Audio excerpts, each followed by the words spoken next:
سلام، حالتون چطوره؟ امیدوارم که عالی باشید. امروز اومدیم ادامه بدیم ویدیوها رو از سری آموزشی برندسازی. رسیده بودیم به بخش آرکتایپ ها و آرکتایپ ها رو دونه دونه داریم به شما توضیح میدیم.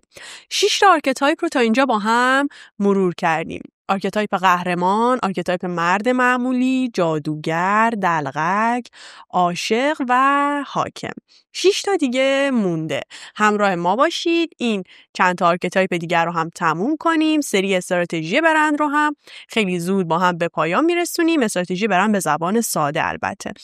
و در کنارش یک سری برنامه ها داریم که یک سری ویدیوهای جدید با کلن مرتبط به لاین برندسازی و توسعه، اما با حال و هوای متفاوت و یک سری حالا ایده های دیگه کار رو ادامه میدیم.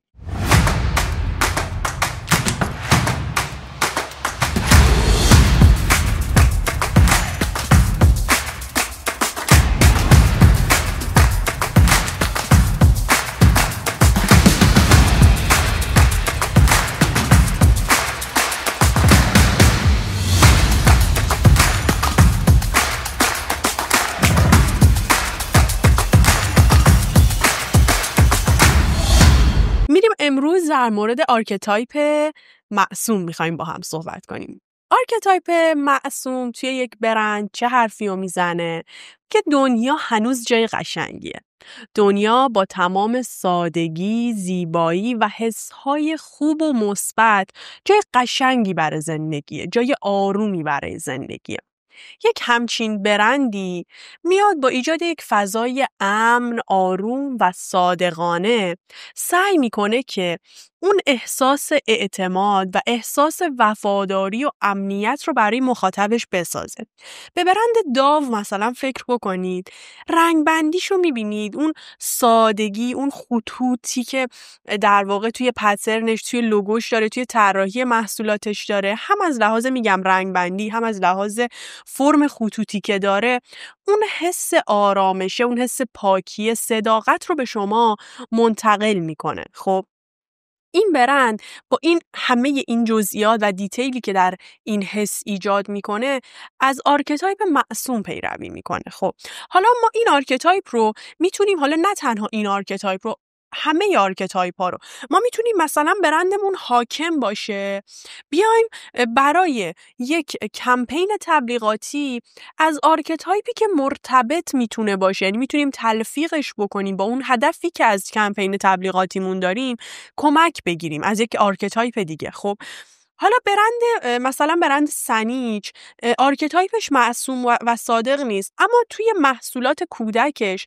میاد از این آرکتایپ معصوم استفاده میکنه برای اینکه یک سری تصاویر شاد، تصاویر خوش انرژی در عین پاکی. ببینید باز هم با آرکتایپ دلغک اینجا اشتباه گرفته نشه ها، چون آرکتایپ دلغک به سمت انرژی بسیار زیاد، شادی، هیجان بالا و یک مقدار طنز و فکاهی میره، اما آرکتایپ معصوم اینجوری نیست، بیشتر روی آرامش و امنیت و یک خط خیلی اگر هم بالا پایینی داره یک شیب‌های ملایمی داره. خب توی آرکتایپ معصوم رنگ‌هاش هم میگم عموما رنگ‌های کرم، سفید یا سبزی که حس پاکی بده، یک همچین چیزی که این برند رو خیلی تهدید میکنه اینه که زیادی بخواد خودشو خوب نشون بده و دیگه یا فکر بکنن که دیگه خیلی داره اغراق‌آمیز ادای خوبا رو در میاره و این طورام نیست، و یا اینکه احساس کنن که برند ارزونیه، خیلی دیگه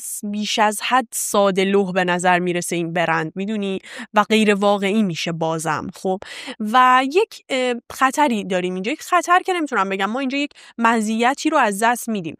توی آرکتایپ های دیگه عموما اینجوری هستش که اگر یک جو اجتماعی اتفاق بیفته، برندها میتونن بیان اظهار نظر کنن، جو اجتماعی پرتنش، میتونن بیان اظهار نظر کنن، میتونن بیان درگیرشن، روی موج سوار بشن، اما برند معصوم معمولا اینجوریه که خیلی نمیتونه وارد فضاهایی بشه که از آرامش به دور هستن، یا نهایت اگر بخواد وارد بشه بسیار بسیار هوشمندانه با توصیه آرامش و زندگی زیباست باید وارد بشه، که میگم اون هم باید خیلی هوشمندانه باشه، وگرنه اگر مثلا شرایط چند وقت پیش مملکت ما، اگر توی شرایط جنگی فکر کنید برندی که آرکتایپ معصوم داره بخواد بیاد از آرامش خیلی صحبت بکنه غیر هوشمندانه و بگه خب من چون آرکتایپم معصومه جنگ رو نمیپذیریم، آقا مثلا آروم باشید، امنیت یه مقدار از طرف مردم طرد میشه، مگه اینکه باز هم برای چندمین بار این واژه رو تکرار میکنم، هوشمندانه استفاده از آرکتایپ ها کلن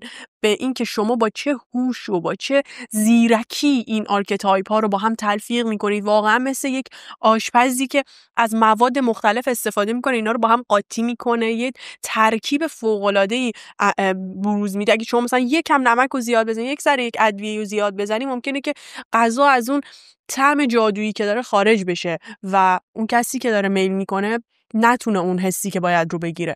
ولی شما اگه خیلی حرفه‌ای و هوشمندانه بیاید با زیرکی این آرکتایپ ها رو استفاده بکنید تو برندت، یک ردی ازش باشه. شما فکر کن مثلا میای یک آرکتایپ حاکم رو استفاده میکنی و یک جایی میای یه مقدار با نمکدون یه ذره بهش مثلا جادوگر میزنی، یه ذره با نمکدون بهش عصیانگر میزنی و چقدر این برند میتونه تغییر بکنه. مثل یه خونه‌ای که شما یک دیزاین ساده انجام دادی روش، یک دیزاین میلیمال انجام دادی روش و میای حالا با چند تا رنگ و چند تا اکسسوری خاص یه حال و هوای دیگه‌ای به اون برند میدی. آرکتایپ ها هم دقیقاً استفاده ازشون همین جوری هستش. خب خوشحالم که این سری هم بودین و تماشا کردین. این آرکتایپ رو هم تونستم به صورت کامل به شما توضیح بدم.